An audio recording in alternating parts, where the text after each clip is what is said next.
My parents both dropped out of high school at age 16, and my dad went to prison like 2 years later, and so we never rose above the poverty level. My mom worked all the time, but someone gave her an old rusty bicycle for me, and you know what, in my eyes, that bicycle was beautiful, because for me, it meant freedom. It meant I could be out riding with all the other kids in my neighborhood, and eventually, that bike got me to my first job, which was mowing lawns when I was really young. And so it also meant opportunity that I wouldn't have had otherwise. A while back, one of our amazing volunteers, her name is Mary, she had texted me and said she had found this mom and a son that were living out of their car. They were homeless. And while the mom went to work in the summer, the son, Dion, had nowhere to go. So he just walked around, really high risk situation developing.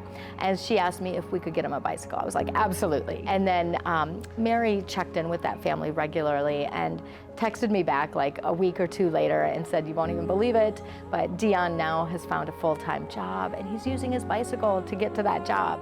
Bicycle is transportation. Bikes can transform lives. I mean, that's just one example of the hundreds of stories that we hear. You know, I've talked with kids who will tell me that, you know, having their bike gives them a place to go that's not stressful. Maybe they have a stressful home life.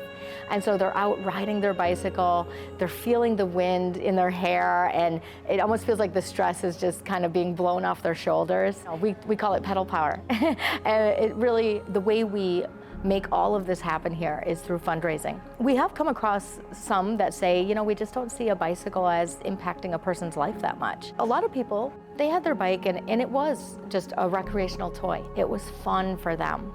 But for myself and others, this was a lifeline for us. It's physical health and wellness, but it's also mental health and wellness. There's just so many ways that a bicycle can affect a person.